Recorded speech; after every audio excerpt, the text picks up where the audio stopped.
Hi, everyone. This is Logan Hertz with Hazeltine LLC. And today I'm very excited to have with us one of our clients to go through kind of a case study and show, what it is that we do here at Hazeltine and show some concrete results. So today we're super excited to have with us Mr. Tim Perenich. Tim has been practicing law for 32 years with offices in Clearwater, Florida. He represents persons who are injured from catastrophic accidents, and he is the managing partner of Perenich Law Injury Attorneys with his two brothers.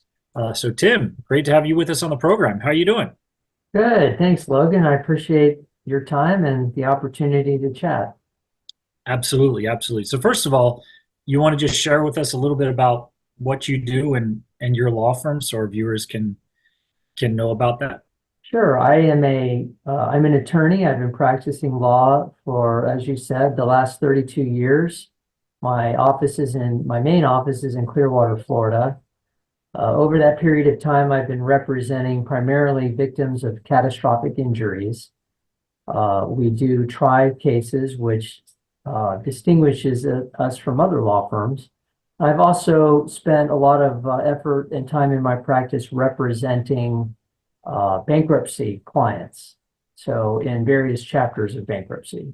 But the focus of my practice is plaintiff personal injury. So, I have a lot of respect for anyone who can be a successful business owner because I know how hard that is. So, small business owners like you and me, we need more of us, and it is tough out there. So, I certainly appreciate and respect what it takes to build a family-owned business like yours and keep it running and profitable for multiple years. That is no easy task. So certainly really appreciate that. And we will include information about Tim's law firm in the description if anyone wants to get in touch with him or needs help.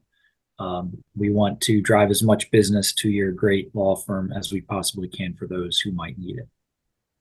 Um, so, Tim, you are now a client with doing the infinite banking concept. So, congratulations on starting that journey. And I'm going to go into some of the case study. But before I do, I just wanted to get your general thoughts on your journey with Hazeltine and infinite banking so far.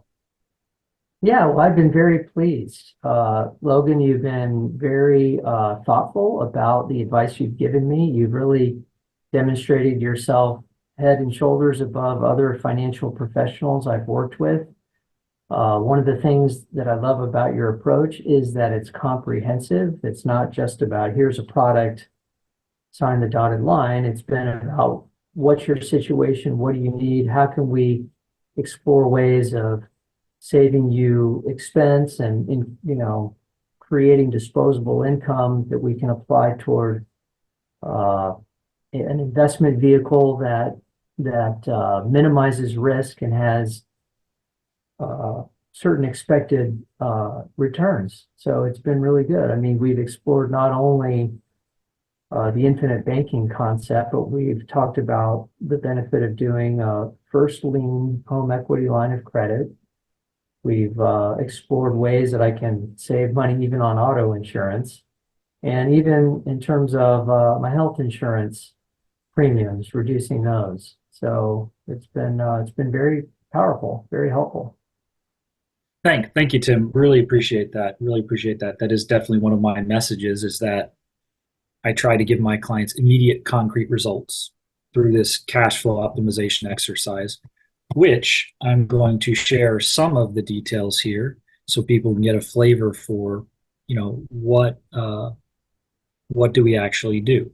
So let's pull up this presentation, this case study. And Tim, you want to just make sure you can see my screen there? Yeah, looks good. Okay, excellent. All right. So this is some of our information. And so this is the cash flow optimization exercise that we do with our clients to start with, right? So we're looking at increasing cash flow, obviously, right? So in this case, as you mentioned, here are a few of the things we did with Tim. I'm not sharing any numbers in terms of how much additional cash flow we freed up, right?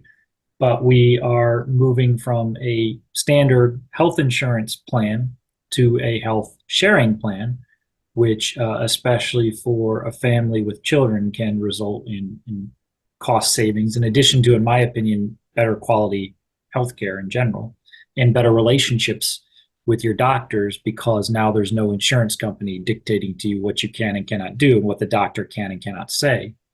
Um, you mentioned auto insurance. I think I referred Tim to another friend of mine who is a property and casualty insurance agent, and he was able to help Tim replace his existing policy and save a fair amount of money that way.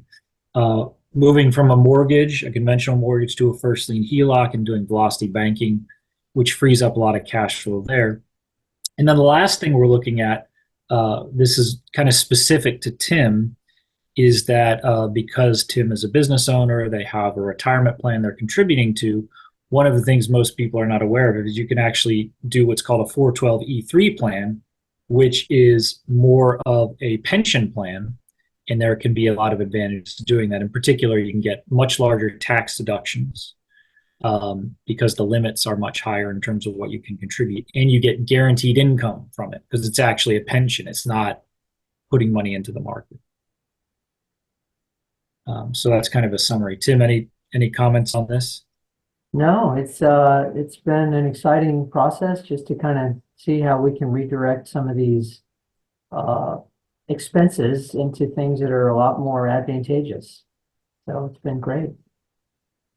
Excellent. And then this is our framework that I think those of us who follow our YouTube channel have seen this before, where again, proper order of operations, we start with protection, then saving, then investing, then speculating. One of my monikers is offense wins games, defense wins championships. So we want to make sure we have a good defense set up rather than jumping straight to investing, or what usually ends up being speculating, not real investing. You as a business owner, I think, Tim, you appreciate your best investment is your business. That's what pays you the most. That's your best investment. That's a real investment.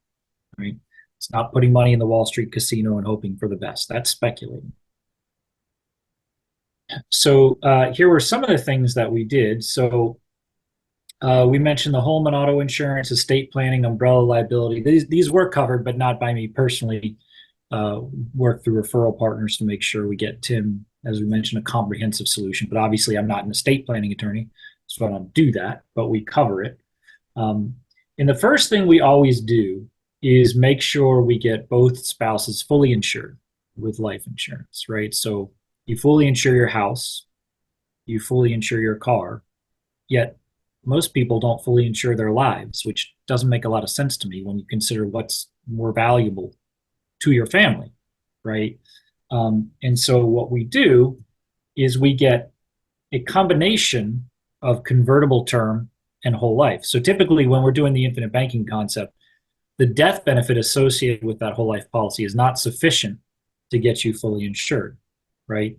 So we combine that with convertible term policies, which are, of course, much less expensive, which then gets you the death benefit that you need and protect your insurability because you have the guaranteed right to convert those term policies to whole life policies in the future. And one of the things that we do that makes us unique, that I think is a best practice, is we don't apply for the whole life policy directly, even if we know we're going to take one and we know exactly what we're going to do. We actually put those convertible term policies in force first, which gets you fully insured and is just an easier underwriting process because it's just term. And now we have the guaranteed right to convert at our leisure, right? Tim, any comments on this one? No, that's great. Okay. So then I want to go through kind of how whole life insurance works. It's good to revisit this. I love revisiting how the most important thing here is the passage of time. If you don't have the ability to think long range, then this probably isn't going to work for you, right? And I think that's why I like working with clients like you, Tim, who are a father. You have children. And so I think you find it easier to think long range and to think beyond your own mortality. Your children and your grandchildren are going to be here after you, right? So this just shows, without showing numbers, kind of how a whole life policy works. In this example, the blue bars are showing the premium we're paying in, which stays level. There's a little bit of a bump at the beginning because we did a 1035 exchange. And then the line here is showing you the year-over-year cash value growth. So what this is showing you is every single year you pay a premium, that premium payment gets more efficient, right? So in this particular policy, in year one, you pay $1 in, your cash value grows by 44 cents, right? You are actually taking a loss in liquidity, although there's still that death benefit. So you're not taking a loss overall, right? But this is where we're building capital, right? Fast forward to year five, now you pay $1 in premium, your cash value grows by $1.08. So I just gave you a magic bank account. For every dollar that goes in, results in $1.08 of account balance growth. Tim, if I give you a magic bank account where every time you deposit $1, your account balance grows by $1.08, how many times are you going to make that deposit? As many times as I can. Exactly. Fast forward to year 10. You pay $1 in, your cash value grows by $1.33, right? That's what this chart is showing you. Year 20, you pay $1 in premium, your cash value grows by $2.15. Year 30, you pay $1 in premium, your cash value grows by more than $3. This is why I think it's so silly when people ask, oh, well, how long do I have to pay a premium? I don't want to pay the premium forever. Why? Why would you not want to pay that premium? I don't understand this, right? Right. This doesn't make any sense to me. You went through those early years of capitalizing where you're taking a loss of liquidity, so you now have the opportunity to do this, right? Definitely. So this is why a phrase you'll hear often in the infinite banking community is, we want to pay the highest possible premium for the longest possible time frame. And this is showing you why that's what we're saying, right? We cannot view the premium payment as a liability. Otherwise, we're just going to undercapitalize our personal banking system, and we're never going to really truly become our own bankers, right? So this is showing why we have to get over that fear of paying a premium. That money that we pay in premium is not leaving our personal economy. It's exactly the opposite. It's being permanently captured inside of our personal economy, inside a guaranteed asset where we're getting that cash value growth. And oh, by the way, if anything happens to us, that death benefit pays out.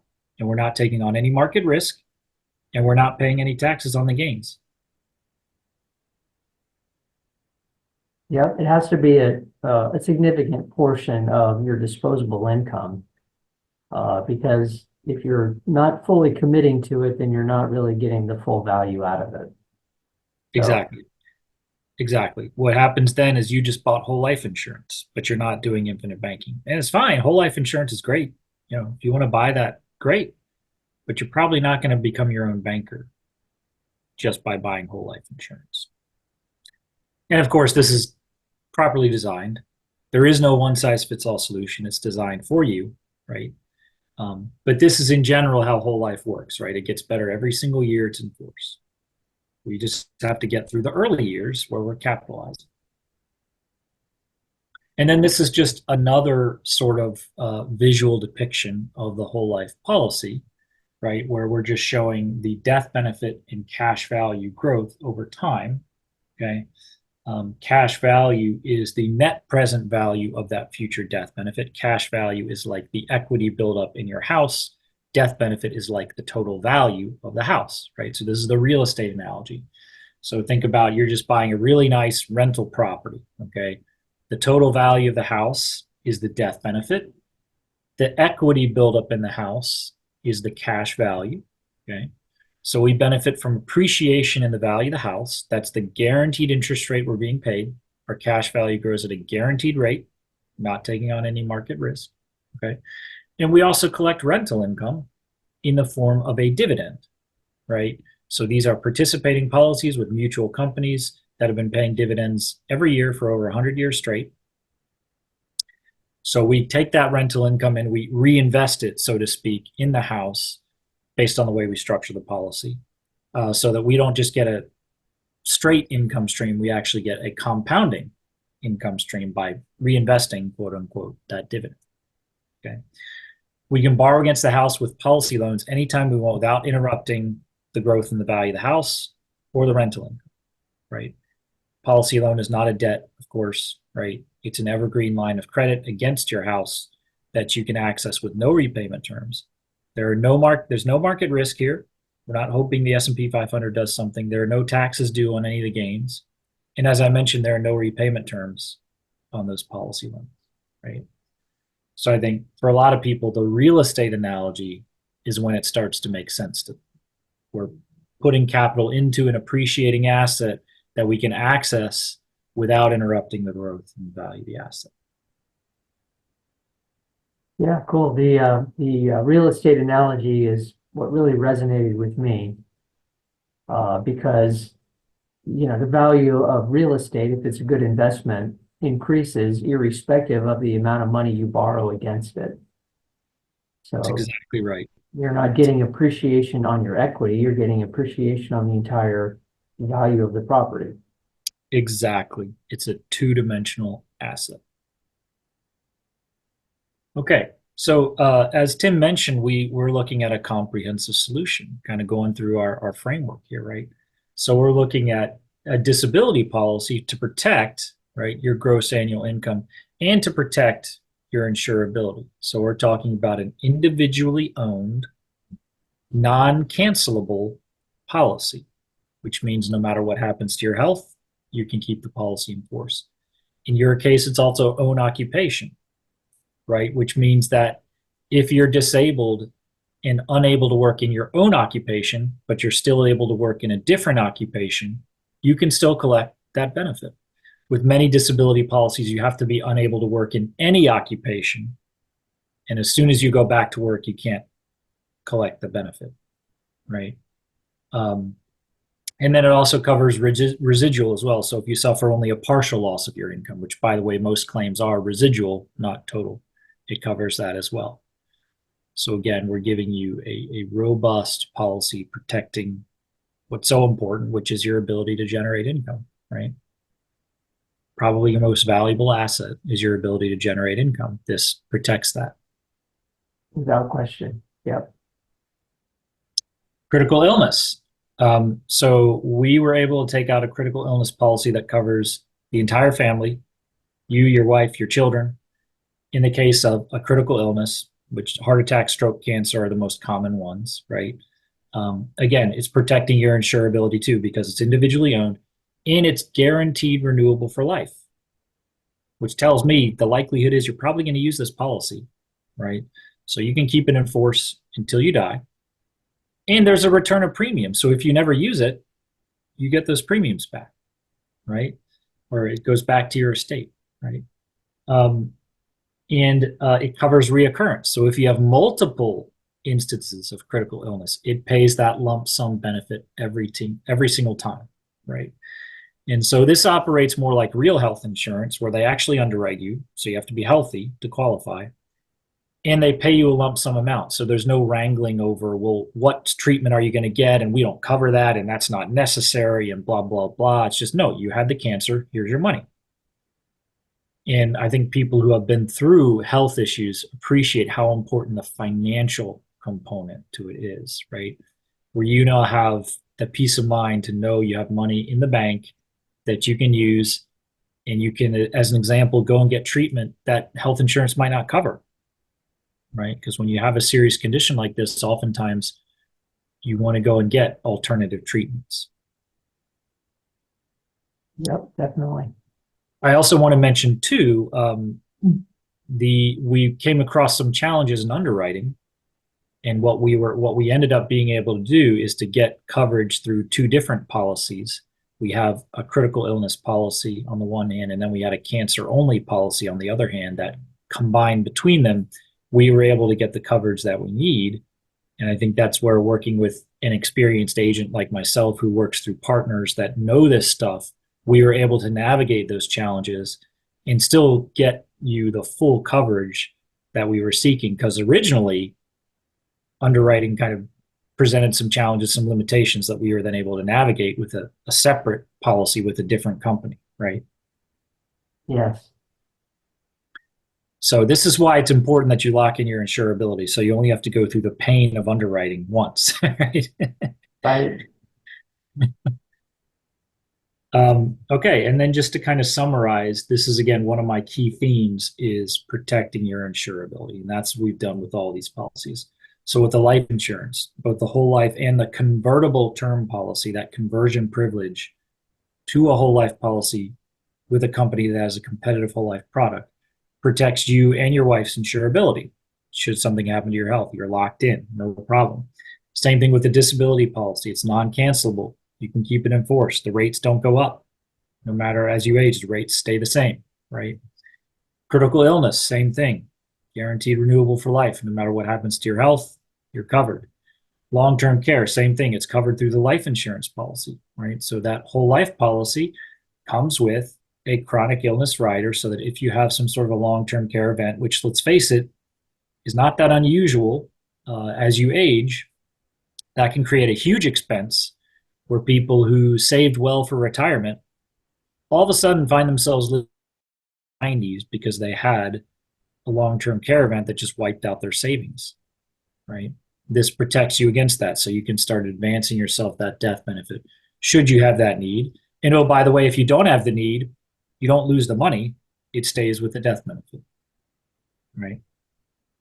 So again, your insurability is an asset and it needs to be protected.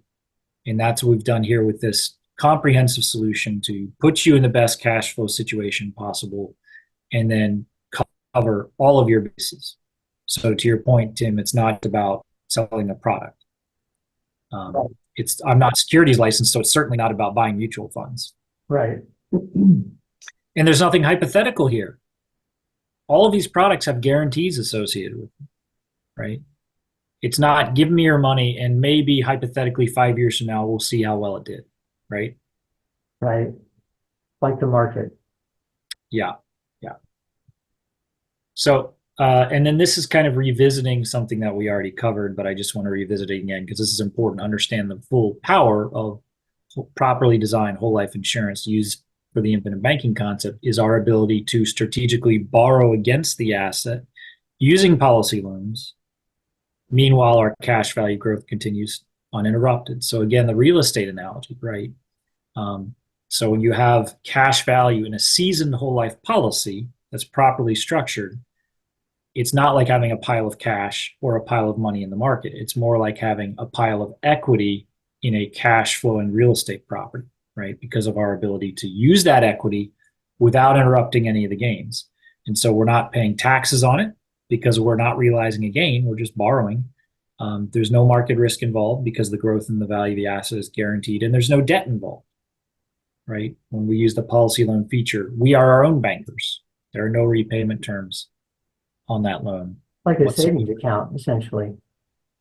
Yes, a savings account on steroids. A savings account where we can tap the money without interrupting the interest we're earning, right? Yep. It is a savings account because we're not taking on risk, right? Yep. We're not hoping the market, quote unquote, goes up. Right. And yeah, so to your point about savings, now we've covered both protection and savings, right? Because whole life covers both. Gives us the protection of that death benefit and long-term care protection. And then it also gives us the savings component as well as financing, right? And I'm sure you as an attorney will appreciate there's also creditor protection. Right. Cash value in a whole life policy is a non-includable asset. It is creditor protected. So it's very Right. limited how much people can come after you when you have cash value in a whole life policy. So that was it in terms of the presentation I wanted to go through, just kind of showing a sort of a real life case study of what we did with Tim. Did you have any more thoughts or comments on that, Tim? No, it's been really exciting. Just, kind of redirecting my cash flow. And I'm in the early stages now, so I guess I'm in the period of the infinite banking where I'm putting more in than I'm immediately realizing, but I'm doing it for the long-term well-being, financial well-being of my family. So I feel really good about it. Excellent. I love hearing that. I love seeing the results in both the near term, right? Which obviously I think we put you in a better financial situation. And then to your point, infinite banking, more of a long term strategy. As Nelson Nash would say, banking is a process, not a product. And Right, certainly it's a multi-year process. But at the same time, because you have that death benefit protection, it's what we call a self-completing plan. So if you're kind of saving for retirement in a standard vehicle and then something happens to you and you die or you have a long-term care event, now that plan's completely blown up. right. Whereas here, it's a self-completing plan. If something happens to you, now that death benefit is available and your plan is completed by the insurance company, basically. Yeah. So one of the phrases that I actually owe to Chris Kirkpatrick, which I think is a good one, is we are actualizing your potential future net worth. So your human life value is what the insurance company will give you in terms of death benefit. And really what they're telling you is, Tim, if you manage your affairs properly, this is what you should be worth in the future when you retire. So why don't we secure that today on a Mm, guaranteed basis, right? And now we know you're going to be worth that amount at some point, either while you're alive or after you die. And we did the opposite. I reject the whole one of the lies of Wall Street that Peter Nelson talks about. It's not higher the risk, higher the reward. It's the opposite. It's the opposite of the truth, right? uh, What does high risk mean? It means high likelihood that you will lose. How does that translate into higher reward? I don't. right.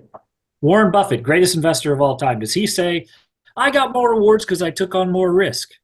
No. He says, rule one of investing, never lose money. Don't Rule lose two, money. rule two, honor rule one. Yeah. Yeah. Yeah. Well, Tim, we really appreciate you taking the time to speak with us and share your thoughts. Did you Yeah. have any closing thoughts, either talking about your law firm or just talking about your experience with us that you want to leave our audience with? Take as much time as you want. Well, I would just echo some of your comments that your business is really the best investment that you can have. In my experience practicing law, the failure of businesses is a frequent thing. So I think the statistic is that 80% of all businesses fail in the first year. And of those that survive over the next 4 years, 80% of those fail. So, but when you pour your blood, sweat, and tears into an endeavor, and for me, it's been about helping others. I think that's one of the reasons, I suppose, for my success. Um, this is something that, has been able to sustain me and my family. And so, absolutely, the best investment I've made has been my career. Um, but it's been a real pleasure working with you, Logan. And, I really have appreciated your financial insight and your suggestions. And, we're in the early phases of the infinite banking process. And, I'm looking forward to, continued success with it. So, Excellent, excellent. I also want to point out Tim Perenich, like many attorneys, knows how to dress. He's always very sharply dressed, looking very professional and polished, which we greatly appreciate.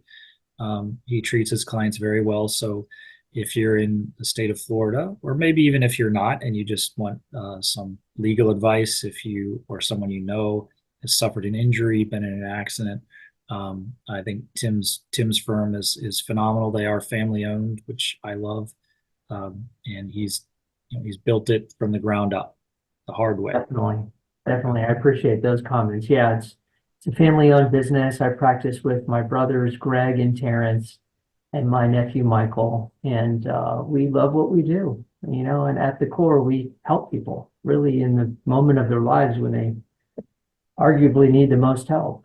So that's what we do. Yeah, it's a cliche, but it's true. I mean, you win when you help people.